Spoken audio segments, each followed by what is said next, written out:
Today is a day we remember. We remember those who have gone on before us, those who are on our hearts, those whom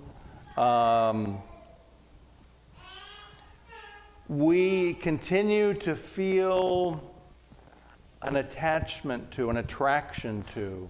They still have a place in us, in our being. There are what did Lincoln call it? Mystic chords of something or other. I don't remember, but whatever. There's this thing, right? Like it still somehow connects us. And today's a day in particular in the church when we remember those people. And of course, it's called All Saints' Day.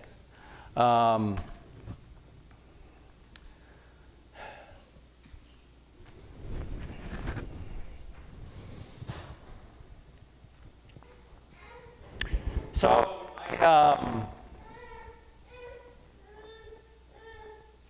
yesterday I was with some of my high school friends.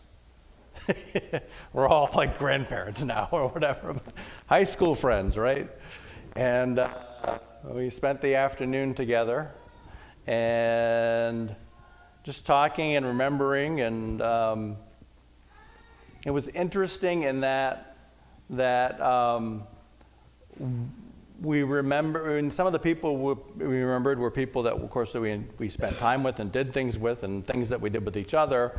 But it was interesting that we also remembered those who had died. And it seemed to us like an awful lot of our class has died. Out of 160 people, 163 I think it was, we counted almost 24, I think. So it was a lot. And some in not so nice ways. But that conversation kind of continued into interestingly enough, into remembering not a member of our class, but the mother of a member of our class. You know, and the impact she had on the people around her. And on her community of faith, and on her family, and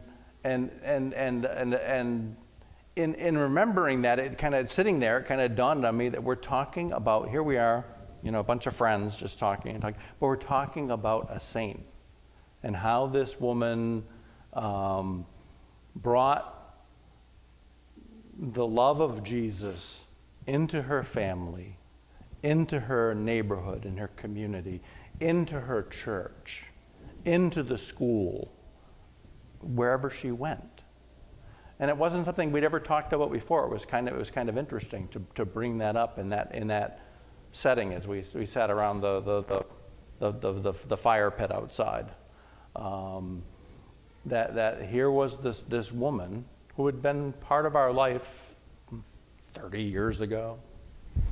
40 years ago, and yet, and these are things we had never talked about before, and yet we could name all these ways. She had made that impression on us even. We could name all these ways.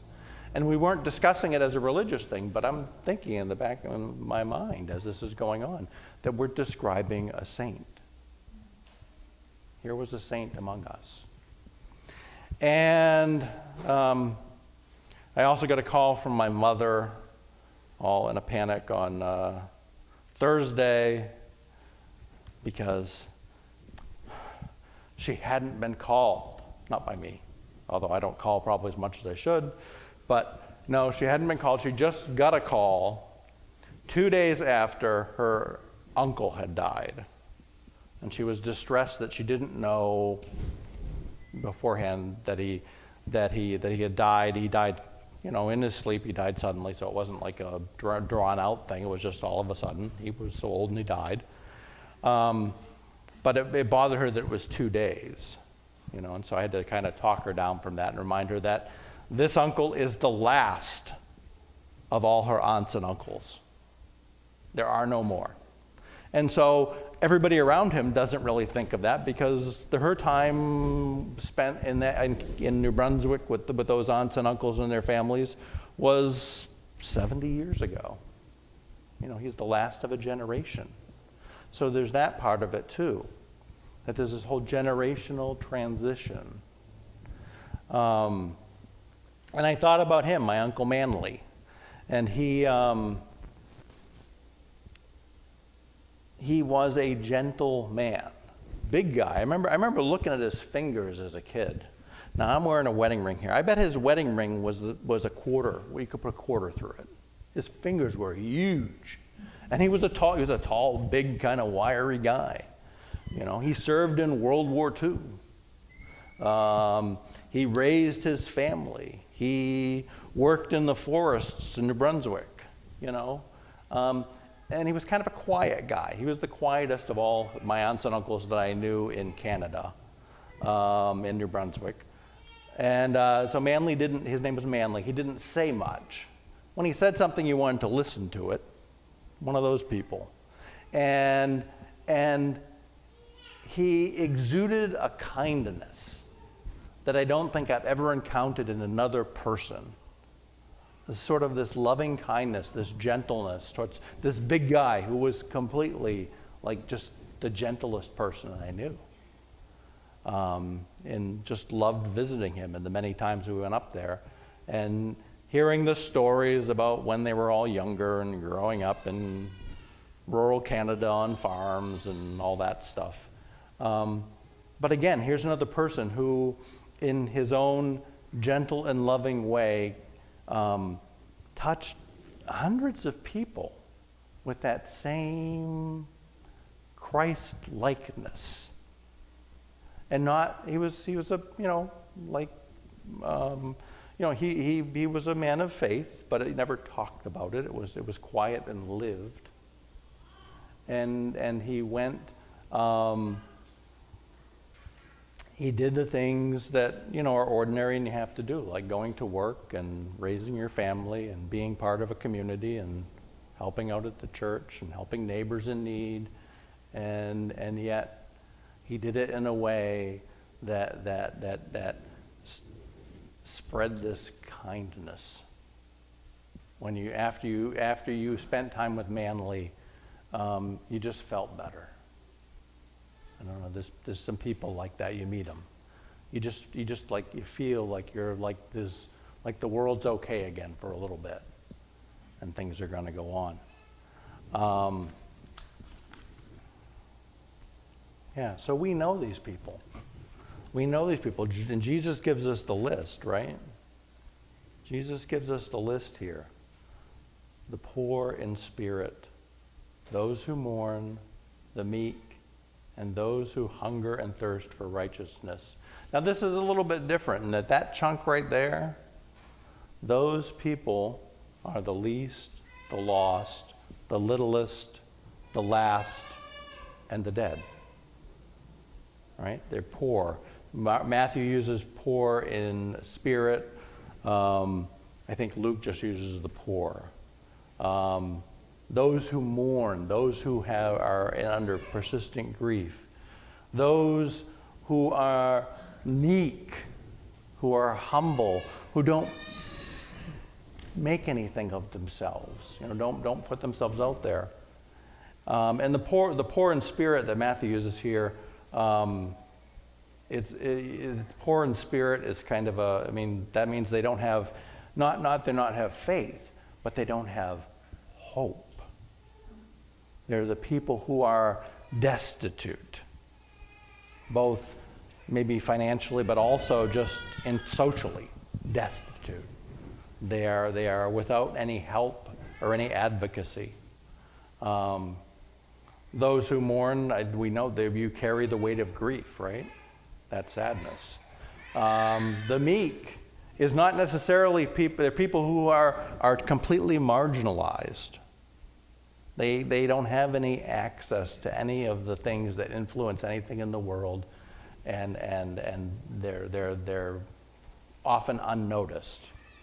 And then there are those who hunger and thirst for righteousness, those who seek justice, those who have been completely wronged by forces and people who are much more bigger and powerful than they are. Those are the people we minister to as people of faith. Now, the interesting thing here, I talked with the children about the next three, which kind of those who hunger, those who are merciful, those who are pure in heart, those who are peacemakers. That's who we strive to be in following Jesus. But then there's the last two that we're going to run into when we seek to follow Jesus. And to the extent that we're following Jesus, we can measure the extent that we're really focused on Jesus, loving him and living out his love by the last two. Blessed are those who are persecuted for righteousness' sake, for theirs is the kingdom of heaven. Blessed are those who are persecuted, Jesus says. Blessed are you when others revile you and persecute you and utter all kinds of evil against you falsely on my account, on Jesus' account. Right? So they persecuted the prophets who went before you. So these blessings that often are, very cross-stitchable on little posters and bumper stickers and things like that, end with these two notes that say, the closer you get to me, the more you can expect to be persecuted, just like the prophets and just like I was. You'll know you're on track by how much you're being persecuted, how much the world is looking at you and trying to find ways to stop you from whatever it is you're doing for those first four: the poor in spirit, those who mourn, the meek, and those who hunger and thirst for righteousness. It's kind of like our yardstick.